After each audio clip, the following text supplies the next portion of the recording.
ನನ್ನ ದಿನಚರಿ ದಿನ 22ಕ್ಕೆ ಸ್ವಾಗತ. ನಾವು ಆಫೀಸಿಂದ ಲಾಗೌಟ್ ಆಗಿ ಮನೆಗೆ ಬಂದು ಚಪಾತಿ ತಿನ್ಕೊಂಡು ಮಲಗಿ ಎದ್ದು ಹೊರಗೆ ಬಂದು ನೋಡಿದ್ರೆ ಫುಲ್ ಮಳೆ ಬರೋ ತರ ಆಗಿತ್ತು. ಮಧ್ಯಾಹ್ನ ಮಳೆ ಬರುತ್ತಿದೆಯಲ್ಲ ಅನ್ಕೊಂಡು ಆಮೇಲೆ ಊಟ ಮಾಡ್ಕೊಂಡು ವಿಡಿಯೋ ಎಡಿಟ್ ಮಾಡಿ ಆಮೇಲೆ ಸ್ನಾನ ಮಾಡಿ ರೆಡಿಯಾಗಿ ದೇವ್ರಿಗೆ ದೀಪ ಹಚ್ಚಿ ಊಟ ಮಾಡ್ಕೊಂಡು ಆಫೀಸ್ ಕಡೆ ಹೊರಟೆ. ನ್ಯೂ ಇಯರ್ ಸೆಲೆಬ್ರೇಟ್ ಮಾಡೋಕೆ ಎಲ್ರು ಕೋರಮಂಗಲ MG ರೋಡ್ ಹೋಗ್ತಿದ್ರೆ ನಾನು ಆಫೀಸ್ಗೆ ಹೋಗಿ ಗಾಡಿ ಪಾರ್ಕ್ ಮಾಡಿ ಲಾಗಿನ್ ಆದೆ. ಆಮೇಲೆ ಸ್ನಾಕ್ಸ್ ಬ್ರೇಕ್ ಅಲ್ಲಿ HR ಪರ್ಮಿಷನ್ ತಗೊಂಡು ವಿಡಿಯೋ ಮಾಡ್ಕೊಂಡು ಮೇಲೆ ಹೋಗಿ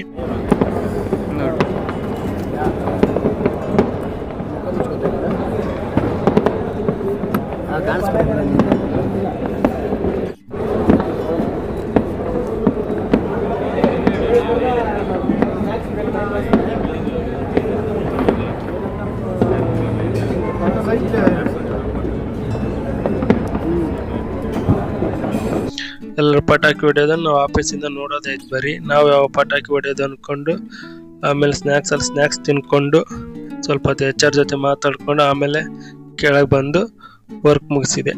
ಸಿಗ್ತೀನಿ ಮುಂದಿನ ವಿಡಿಯೋದಲ್ಲಿ. ಧನ್ಯವಾದಗಳು.